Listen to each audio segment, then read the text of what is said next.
The struggle to reach out. I think even when we're in a great place, that a lot of times it's really hard to reach out to somebody.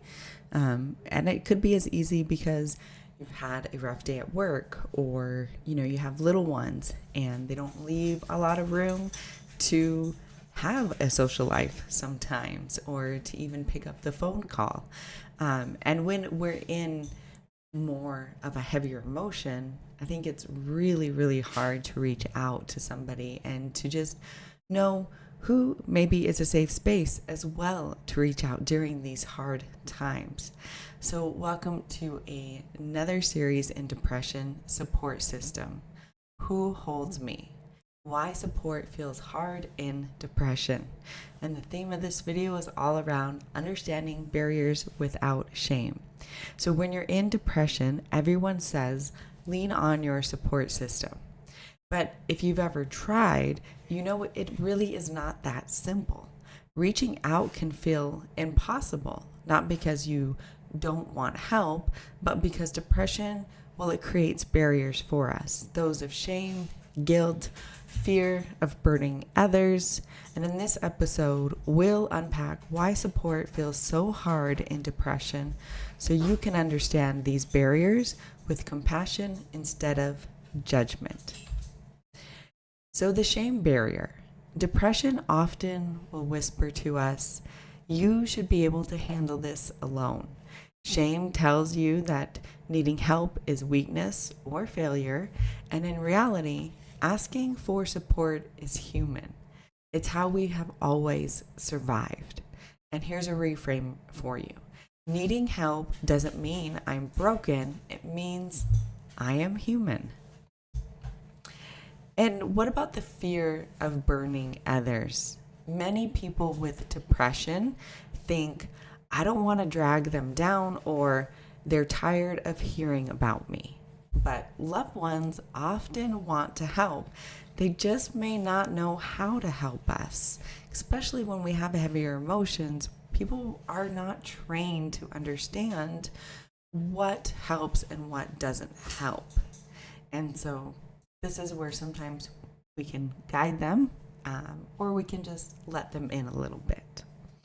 So letting people in doesn't burden them. It gives them a chance to care. So here's a gentle reminder.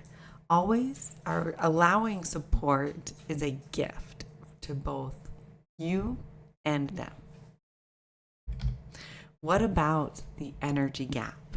And I mean, on a good day, our energy can be so low by the end of the day just from life happening around us. Whether that's like our job, I said, or our kids, or maybe a relationship, or the fact that we just want to try to do it all in our weeks and get everything done. So depression drains the energy that we need to text, call, or explain what you are going through. So reaching out will feel like one more impossible task, especially if we have to explain why we're not reaching out, or why we don't really want anybody to call at the moment for us, right?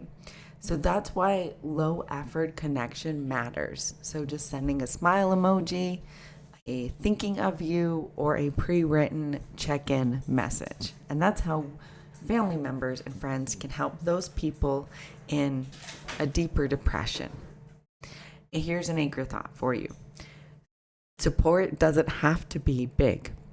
It can be small, and that still does matter. So you're not alone in this struggle. If reaching out for support feels hard, you're not broken. You're experiencing one of depression's most common symptoms.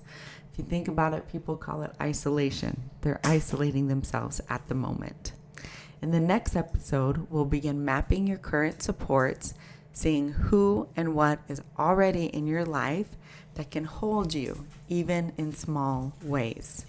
And here's some journal prompts for you. What thoughts or fears make it difficult for me to reach out? When do I most often tell myself that I am a burden? And what would it feel like to believe that needing support is human? Remember, support isn't weakness, it's strength. And even if it feels hard, right now, you're allowed to be held. Here's the comment section. Comment on anything in this video that you would like, anything about depression, your support systems, why your support may feel hard for you in depression, any heavy emotion you may be feeling, or any hard part of your life. And of course, any of the wins you have as well. If you're having a hard time commenting, here's a question for you. Who is one person that is your support right now and is a safe space for you? If this video resonated with you today, take a deep breath before you go. Let what you heard settle in. You're not alone on this journey, and you never have to do it all at once. If you're feeling like it, give this video a like so other people can find it. Subscribe for new content every day of every week. And remember, here we do real talk, tiny steps, and honest healing.